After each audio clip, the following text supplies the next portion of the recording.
কল্পনা করুন যে আপনার সামনে এমন একটা স্পেসশিপ আছে যেটা কোনো শহরের সমান দীর্ঘ। এটা কোনো সাধারণ রকেট নয়, বরং 58 কিলোমিটার দীর্ঘ একটা রকেট। এটা এতটাই বড় যে তার মধ্যে সম্পূর্ণ একটা শহর প্রবেশ করে যেতে পারবে। হাসপাতাল, স্কুল, লাইব্রেরি, জঙ্গল, জমি এবং মানুষের ঘরবাড়ি সব কিছুই থাকতে পারবে। এই স্পেসশিপটা কোনো গ্রহের মতো হবে যেটা মহাকাশে ভাসমান অবস্থায় থাকবে।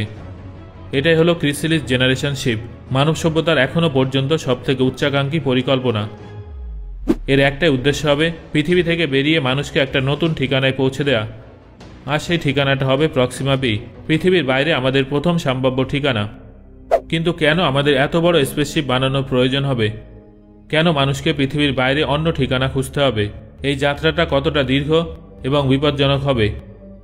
এই সমস্ত প্রশ্নের উত্তরগুলো জানার জন্য ভিডিওটা অবশ্যই শেষ পর্যন্ত দেখুন। তাহলে চলুন শুরু করা যাক।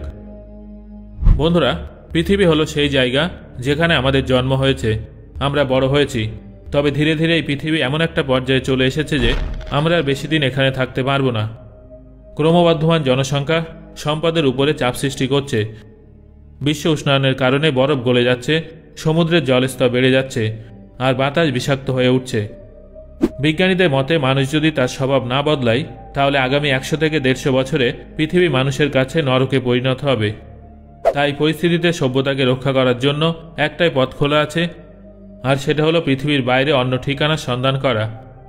মহাকাশের দিকে তাকালে পৃথিবীর কাছে সবথেকে বাসযোগ্য গ্রহটার নাম হলো প্রক্সিমা বি।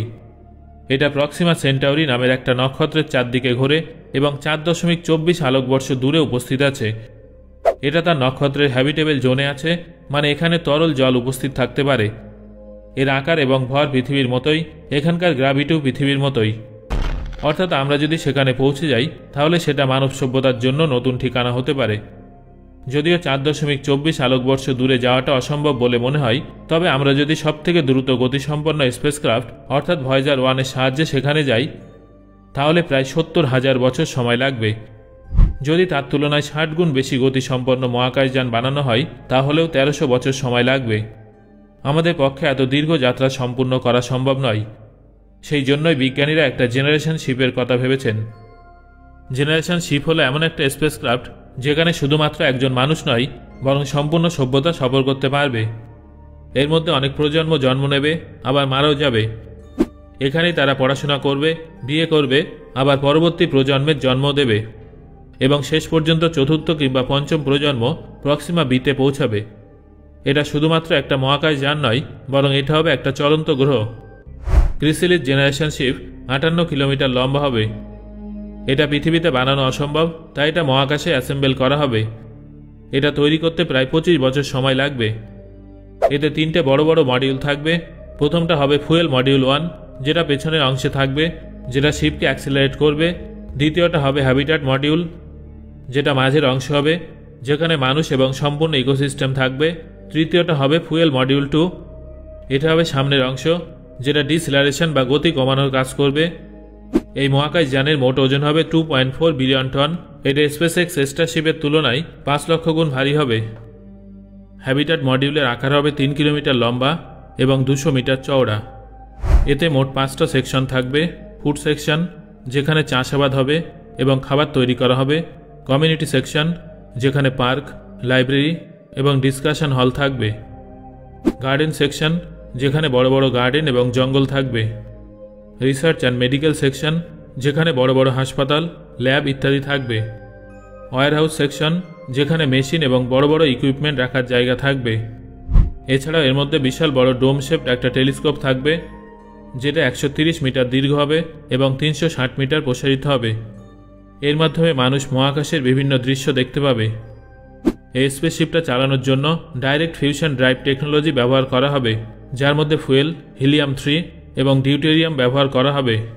প্রথম দিকে অ্যাক্সিলারেশন 0.1 জি, অর্থাৎ প্রতি সেকেন্ডে 1 মিটার হবে। প্রত্যেক সেকেন্ডে স্পিড প্রায় 1 মিটার বেড়ে যাবে। একদিনে স্পিড হবে 85 কিলোমিটার প্রতি সেকেন্ড। ধীরে ধীরে সর্বোচ্চ স্পিড বাড়তে বাড়তে প্রতি সেকেন্ডে 3000 কিলোমিটার স্পিডে পৌঁছে যাবে। এই স্পিডটা একে প্রক্সিমা বিতে নিয়ে যাবে। এই মহাকাশযানে 2400 জন স্থান পাবে। প্রথম দিকে 1500 জন যাবে, যার মধ্যে 700 জন বাচ্চা এবং বাকি 29 থেকে 60 বছর বয়সী মানুষ থাকবে। সম্পূর্ণ সফরটা প্রায় 400 বছর ধরে চলবে, আর এই স্পেসশিপের চতুর্থ কিংবা পঞ্চম প্রজন্ম প্রক্সিমা বিতে পৌঁছাতে পারবে। যখন ক্রিসেলার জেনারেশন শিপ ল্যাগ্রেঞ্জ পয়েন্ট 1 থেকে যাত্রা শুরু করবে, তখন তার ভিতরে উপস্থিত যাত্রীদের জন্য এটা পৃথিবীর মতোই নতুন জগৎ হবে, কিন্তু বাইরে থাকবে অনন্ত অন্ধকার এবং নিস্তব্ধতা। সফরটা এতটাই দীর্ঘ হবে যে এই সময় পর্বে জন্ম নেওয়া বাচ্চাগুলো কখনো পৃথিবীকে দেখতে পাবে না। তারা শুধুমাত্র ছবি এবং বইয়ের মাধ্যমে জানতে পারবে যে তাদের আসল বাসস্থান কেমন ছিল। সেই জন্যই বিজ্ঞানীরা এই সফরটাকে শুধুমাত্র টেকনিক্যাল মিশন নয়, বরং মানব সভ্যতার সবথেকে বড় সামাজিক প্রয়োগ বলে মনে করেন। মহাকাশের সবথেকে বড় সমস্যা হলো গ্র্যাভিটির অভাব। গ্র্যাভিটির অভাবে মানুষের শরীর দুর্বল হয়ে যায়, মাংসপেশি শুকিয়ে যায় এবং রক্ত চলাচল ভারসাম্যহীন হয়ে পড়ে। তবে এই মহাকাশ জানে এই সমস্যারও সমাধান থাকবে, আর সেটা হলো আর্টিফিশিয়াল গ্র্যাভিটি। মহাকাশযানের হ্যাবিটাট মডিউল চাকার মতো ঘুরবে, যার ফলে তৈরি হবে সেন্ট্রিফিউগাল ফোর্স, যেটা পৃথিবীর মতোই গ্র্যাভিটির অনুভূতি দেবে। মানুষ চলাফেরা করতে পারবে, চাষাবাদ করতে পারবে এবং বাচ্চাদের শারীরিক বিকাশ স্বাভাবিক থাকবে। এই টেকনিকটা ছাড়া এই সফর সম্ভব হবে না। হ্যাবিটাট মডিউলে মানুষের জন্য সবকিছু থাকবে। শিক্ষার জন্য স্কুল এবং কলেজ থাকবে, তাদের বিজ্ঞান, ইঞ্জিনিয়ারিং, আর্টস এবং পৃথিবীর ইতিহাস পড়ানো হবে। এই মডিউলের চতুর্থ সেকশনে হাসপাতাল এবং মেডিকেল ল্যাব থাকবে। খাদ্য উৎপাদন হাইড্রোপনিক্স এবং অ্যারোপনিক্স পদ্ধতিতে চাষাবাদ করা হবে, যেখানে মাটি ছাড়াই গাছ বড় হবে। এন্টারটেনমেন্টের জন্য পার্ক, গার্ডেন এবং কমিউনিটি হল থাকবে। সমস্ত সিস্টেমকে সামলানোর জন্য আর্টিফিশিয়াল ইন্টেলিজেন্স বা এআই থাকবে, যাতে ভুল হওয়ার সম্ভাবনা না থাকে। এই স্পেসশিপটা শুধুমাত্র একটা মহাকাশ যান নয়, বরং এটা হবে পৃথিবীর একটা অংশ, আর এটা হবে 400 বছরের দীর্ঘ একটা সফর। পৃথিবী থেকে স্পেসশিপে পাড়ি দেওয়া প্রথম প্রজন্মই হবে আসল পায়োনিয়ার। তারা জানবে যে তারা কখনো লক্ষ্যে পৌঁছাতে পারবে না, তারপরেও তারা যাবে। দ্বিতীয় প্রজন্ম এই মহাকাশ যানেই জন্মাবে। তারা পৃথিবীকে শুধুমাত্র কাহিনী ও ছবি ও ভিডিওর মাধ্যমে জানবে। তৃতীয় প্রজন্ম সম্পূর্ণভাবে মহাকাশ যানের পরিবেশের সঙ্গে নিজেদের মানিয়ে নেবে। চতুর্থ প্রজন্ম হবে তারা যারা প্রক্সিমা বিতে পা রাখবে আর নতুন ইতিহাস রচনা করবে। প্রত্যেক প্রজন্মের কাছে সবথেকে বড় চ্যালেঞ্জ থাকবে মানসিকভাবে শক্তিশালী থাকা এবং সামাজিক ভারসাম্য বজায় রাখা। দীর্ঘদিনের এই সফরটা মানব সভ্যতার পক্ষে শুধুমাত্র টেকনোলজি নয়, মানসিক পরীক্ষা হবে, কারণ তারা বাইরের কোনো কিছুই দেখতে পাবে না। বাইরে শুধু অনন্ত অন্ধকার থাকবে, যার ফলে একাকিত্ব এবং ডিপ্রেশন তাদের গ্রাস করবে। এই মিশনের জন্য যাদের নির্বাচন করা হবে, তারা প্রথমে আন্টার্কটিকাতে কয়েক বছরের ট্রেনিং করবে।